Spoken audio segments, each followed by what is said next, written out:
കാറിൽ നിന്നും പുറത്തിറങ്ങിയ ദേവിയെ കണ്ടതും ആമി സംശയത്തോടെ രണ്ടുപേരെയും മാറി മാറി നോക്കി. നീ എന്താ ഞങ്ങൾ രണ്ടുപേരെയും ഇങ്ങനെ നോക്കുന്നത്? ആമിക്കടുത്തായി വന്നുകൊണ്ട് ദേവി ചോദിച്ചു. അല്ല, നിങ്ങൾ രണ്ടുപേരും കൂടി ഒന്നിച്ച് എന്നെ കാണാൻ വേണ്ടിയിട്ട്? അതെ, നിന്നെ കാണാൻ വരേണ്ട അവസ്ഥയിലേക്ക് നീ തന്നെ എത്തിച്ചല്ലോ ഞങ്ങളെ. വിച്ചു നിൽക്കുന്നത് പോലെ തന്നെ കൈ രണ്ടും കെട്ടിവെച്ച് അവളുടെ കണ്ണിലേക്ക് തന്നെ സൂക്ഷിച്ചു നോക്കിക്കൊണ്ട് ദേവി പറഞ്ഞു. നീ എന്താ അങ്ങനെ പറഞ്ഞത്? പിന്നെ ഞാൻ എങ്ങനെ പറയണം? അത്രയും നേരം ചിരിച്ച് സംസാരിച്ചിരുന്ന ദേവിയുടെ മുഖത്ത് പെട്ടെന്ന് ദേഷ്യഭാവം കൈവന്നു. നീ ഇന്നലെ എന്തിനാ തലവേദനയാണെന്ന് പറഞ്ഞ് വീട്ടിലേക്ക് പോയത്? അത് എനിക്ക് എന്തോ പെട്ടെന്നൊരു തലവേദന, അങ്ങനെ വന്നപ്പോൾ അതുകൊണ്ടാ പോയത് ഞാൻ. വേദിക ഉണ്ടാക്കിയ തലവേദനയാണോ? കണ്ണുകൾ കൂർപ്പിച്ച് ആമിയെ നോക്കിക്കൊണ്ട് ദേവി ചോദിച്ചു.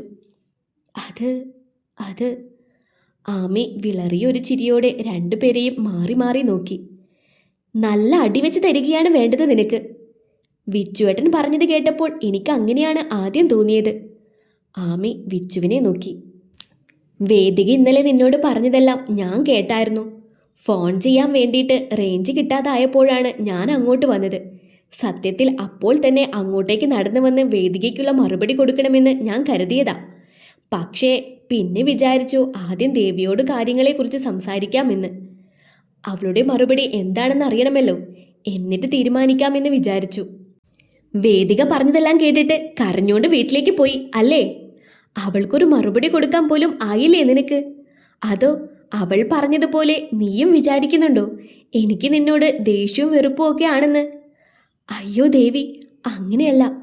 പെട്ടെന്ന് കേട്ടപ്പോൾ എനിക്ക് സങ്കടായി അല്ലേ? ആമി ഒന്നും മിണ്ടാതെ തല താഴ്ത്തി നിന്നു. ദേവി അവൾക്കടുത്തേക്ക് വന്ന് അവളുടെ മുഖം തൻ്റെ രണ്ട് കൈയാൽ ചേർത്ത് പിടിച്ചു. നീ എൻ്റെ ജീവിതത്തിൽ ഉണ്ടായാൽ എനിക്കൊരു വിഷമവും ഉണ്ടാവില്ല ആമി. എനിക്ക് സന്തോഷമേ ഉണ്ടാവൂ. കാരണം എൻ്റെ ജീവിതത്തിൽ സന്തോഷം ആഗ്രഹിക്കുന്നവരുടെ കൂട്ടത്തിൽ ഏറ്റവും മുന്നിൽ നിൽക്കുന്നത് നീയാണെന്ന് എനിക്കറിയാം. പിന്നെ നമ്മുടെയൊക്കെ ജീവിതത്തിൽ സംഭവിച്ച കാര്യങ്ങൾ. പക്ഷേ അവിടെയും എനിക്ക് നിന്നോടല്ലല്ലോ, എനിക്ക് എന്നോടല്ലേ ദേഷ്യം വേണ്ടത്. ഒരു പക്ഷേ ഞാനും നിന്റെ ചേട്ടനും നിങ്ങൾക്കിടയിൽ വന്നില്ലായിരുന്നുവെങ്കിൽ നീ എൻ്റെ ദർശേട്ടനെ വിവാഹം കഴിച്ച് ഇപ്പോൾ സുഖമായി ജീവിക്കുമായിരുന്നില്ലേ? ഞങ്ങളുണ്ടാക്കിയ പ്രശ്നമല്ലേ നിന്റെ ജീവിതത്തെയും ബാധിച്ചിരുന്നത്. അങ്ങനെ നോക്കുമ്പോൾ നിനക്കല്ലേ എന്നോട് ദേഷ്യം വേണ്ടത്? അവൾ പറഞ്ഞതെല്ലാം വിട്ടുകളഞ്ഞേക്ക്.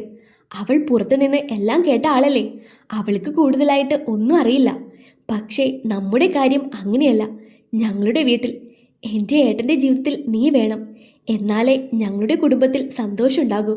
പിന്നെ ഏട്ടൻ ഇപ്പോൾ കാണിക്കുന്ന ഈ ദേഷ്യവും അകൽച്ചയൊന്നും നീ കാര്യാക്കണ്ട. അതൊക്കെ ചുമ്മാ കാണിച്ചു കൂട്ടുന്നതാ. ആമിയൊന്ന് ചിരിച്ചു. അപ്പോൾ ഇനി സങ്കടവും കരച്ചിലും ഒന്നുമില്ലല്ലോ. നല്ല കൂട്ടായി ഇന്ന് തന്നെ അപ്പാർട്ട്മെൻറ്റിലേക്ക് പോകണം. പഴയതുപോലെ ആവണം. അവൾ ചിരിയോടെ മൂളി. പിന്നെ വേറൊരു കാര്യം കൂടി ചോദിക്കാനുണ്ട് എനിക്ക്. ആമിയിൽ നിന്നും കുറച്ച് നീങ്ങി നിന്ന് അവളെ അടിമുടി നോക്കിക്കൊണ്ട് ദേവി ചോദിച്ചു. എന്താ? നിന്റെ ബ്രോക്കർ ഫീ എത്രയാ? ബ്രോക്കർ ഫീയോ? അതെ, ഞങ്ങളുടെ കല്യാണം നടത്തുന്നതിനുള്ളത്. തള്ളവിരൽ കൊണ്ട് തനിക്ക് നേരെയും വിച്ചുവിന് നേരെയും ചൂണ്ടിക്കാണിച്ചുകൊണ്ട് ദേവി ചോദിച്ചു. ചുണ്ട് രണ്ടും മടക്കി പിടിച്ചുകൊണ്ട് ആമിയൊന്ന് ചിരിച്ചു. ഞങ്ങൾ അറിഞ്ഞു എല്ലാം. വിച്ചുവും അവളെ കളിയാക്കുന്ന രീതിയിൽ നോക്കിക്കൊണ്ട് പറഞ്ഞു. അറിഞ്ഞതല്ലല്ലോ, ഞാൻ പറഞ്ഞതല്ലേ. ഇത്തവണ ആമി രണ്ട് കൈയും കെട്ടിവെച്ച് രണ്ടുപേരെ നേർക്ക് മാറി മാറി നോക്കിക്കൊണ്ട് പറഞ്ഞു. എന്തോന്നാ? എൻ്റെ മണ്ടച്ചാരെ, വർഷയുടെ ഫോണിൽ നിന്നും എന്നോട് ചാറ്റ് ചെയ്തുകൊണ്ടിരിക്കുന്നത് ഏട്ടനാണെന്ന് ആദ്യമേ എനിക്ക് മനസ്സിലായി. അറിയണമെങ്കിൽ അറിഞ്ഞോട്ടെ എന്ന് കരുതി തന്നെയാ ഞാൻ സംസാരിച്ചത്. വിച്ചു ചമ്മിയൊരു ചിരി ചിരിച്ചു. പക്ഷേ ഇന്നലെ കൊണ്ട് എൻ്റെ ആലോചനയ്ക്ക് ചെറിയൊരു മാറ്റം വന്നിട്ടുണ്ട്. എന്ത് മാറ്റം? ദേവിയും വിച്ചുവും ഒരുമിച്ച് ചോദിച്ചു പോയി. ഞാൻ ഇന്നലെ പറഞ്ഞില്ലേ നിന്റെ അടുത്ത്. എന്ത്? കാര്യം മനസ്സിലാവാതെ ദേവി ചോദിച്ചു. വേദികയുടെ കാര്യം നീ മറന്നോ? ഓ, അതാണോ? അത് ഞാൻ ഇന്നലെ ഹീലില്ലാത്ത ചെരുപ്പിട്ടത് കൊണ്ടാ ഇപ്പോൾ ഹീലുള്ള ചെരുപ്പായിട്ടിരിക്കുന്നത്. ഇപ്പോൾ ഹൈറ്റ് നോക്കിക്കേ. അങ്ങനെ പറഞ്ഞുകൊണ്ട് ദേവി വിച്ചുവിനരികിലേക്ക് നീങ്ങി നിന്നു. ആമി അത് കണ്ട് ചിരി തുടങ്ങി. വിച്ചുവിനാണെങ്കിൽ കാര്യമൊന്നും പിടികിട്ടുന്നുണ്ടായിരുന്നില്ല. നിങ്ങളിത് എന്തൊക്കെയായി പറയുന്നത്? ഈ വേദികയും ഹൈറ്റുമൊക്കെ എന്താ സംഭവം? വിച്ചു ചോദിച്ചപ്പോഴാണ് അബദ്ധം പിണഞ്ഞത് ദേവിക്ക് മനസ്സിലായത്. അവൾ നാവ് കടിച്ചുകൊണ്ട് നീങ്ങി നിന്നു. കള്ളി പൂച്ചേ, നീ ഇന്നലെ വാഷ്റൂമിൽ നിന്നും വിച്ചുവേട്ടൻ്റെ ഒപ്പം നിന്ന് ഹൈറ്റ് നോക്കുന്നതൊക്കെ ഞാൻ കണ്ടായിരുന്നു. ദേവിയുടെ ചെവിക്ക് പിടിച്ചുകൊണ്ട് ആമി പറഞ്ഞു. അത് ഞാൻ ചുമ്മാ. നീ എന്നെ കളിയാക്കിയപ്പോൾ. മുഖം താഴ്ത്തി കണ്ണു കുറിപ്പിച്ച് ദേവി പറയുന്നത് കണ്ട് വിച്ചു പോലും അവളെ കൗതുകത്തോടെ നോക്കി നിന്ന് പോയി. അതെ, സംഭവം എന്താണെന്ന് എനിക്ക് കൂടി ഒന്ന് പറഞ്ഞു തരൂ രണ്ടും. ആമി അവന് കാര്യങ്ങളെല്ലാം പറഞ്ഞു കൊടുത്തു. മിററിന് മുൻപിൽ വന്നു നിന്ന് ദേവി ഹൈറ്റ് നോക്കിയത് പറഞ്ഞത് കേട്ടപ്പോൾ വിച്ചുവിനും ചിരി വന്നു പോയി. കളിയാക്കാതെ. അവനൊരു അടി കൊടുത്ത് പിണക്കത്തോടെ അവൾ നീങ്ങി നിന്നു. അയ്യോ, ഞാൻ കളിയാക്കിയതല്ല കൊച്ചേ. അല്ലെങ്കിൽ തന്നെ ഇതിലിപ്പോൾ കളിയാക്കാൻ എന്തായിരിക്കുന്നത്? പിന്നെ ഇപ്പോൾ ചിരിച്ചതെന്തിനാ? എന്നെ കളിയാക്കിയിട്ടല്ലേ? അത് ഞാൻ ഇവൾക്കൊരു സമാധാനം കിട്ടാൻ വേണ്ടി ചിരിച്ചതല്ലേ ശരിക്കും. പിന്നല്ലാതെ. ആമയും രണ്ടുപേരുടെയും സംഭാഷണങ്ങൾ നോക്കിയിരിക്കുകയായിരുന്നു. അതെ, ഇനിയിപ്പോൾ ഒളിച്ചു വെക്കേണ്ട ആവശ്യമൊന്നുമില്ലല്ലോ. നേരെ മുഖത്ത് നോക്കി അങ്ങ് ചോദിക്കട്ടെ. നിങ്ങൾക്ക് രണ്ടുപേർക്കും കെട്ടിയാൽ എന്താ? അത് ശരിയാവില്ല ആമി. അതെന്താ ശരിയാവാത്തത്? വിച്ചുവേട്ടന് എന്നേക്കാളും നല്ലൊരു പെൺകുട്ടിയെ കിട്ടും.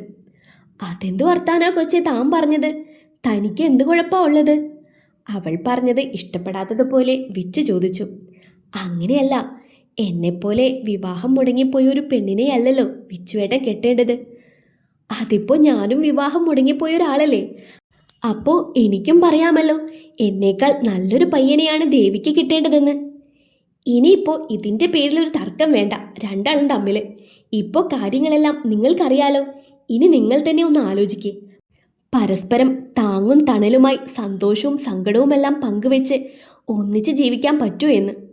ഇനി നിങ്ങൾക്ക് രണ്ടുപേർക്കും ഒത്തുപോകാൻ പറ്റുന്നില്ലെങ്കിൽ ഞങ്ങളാരും നിർബന്ധിക്കില്ല. അങ്ങനെ ഒത്തുപോകാൻ പറ്റായികൊന്നുമില്ല കൊച്ചേ. അങ്ങനെയൊരു കാര്യം ഇതുവരെ ചിന്തിച്ചിട്ടില്ല എന്ന് പറയുന്നതായിരിക്കും ശരി. പക്ഷേ ഇന്നലെ ഈ കാര്യത്തെക്കുറിച്ച് ഞാൻ ഒരുപാട് ആലോചിച്ചു. ഒരു കണക്കിന് നീ എനിക്ക് വേണ്ടി ദേവിയെ എനിക്ക് വേണ്ടി തിരഞ്ഞെടുത്തതിൽ തെറ്റൊന്നും പറയാൻ പറ്റില്ല. കാരണം ഞാൻ എന്നും ജീവിതത്തിൽ ആഗ്രഹിച്ചത് എന്നെ മനസ്സിലാക്കുന്ന, എൻ്റെ കുടുംബത്തെ സ്നേഹിക്കാൻ കഴിയുന്ന ഒരു പെണ്ണിനെയാണ്. ഈ കുറച്ചുനാൾ കൊണ്ട് ദേവി അങ്ങനെയൊരു പെണ്ണാണെന്ന് എനിക്ക് മനസ്സിലായിട്ടുണ്ട്. ദേവി അവനെ ഒന്ന് നോക്കി. എന്നുവച്ചാ ദേവി വിവാഹം കഴിക്കാൻ സമ്മതമാണെന്നാണോ? ആദ്യ കാഴ്ചയിൽ തൊട്ട് ദേവിയോട് ഒരു ഇഷ്ടവും സ്നേഹവും എല്ലാം മനസ്സിൽ തോന്നിയതാ. കൂടുതൽ പരിചയപ്പെട്ടു തുടങ്ങിയപ്പോൾ നല്ലൊരു കൂട്ടുകാരിയാണെന്നും തോന്നി.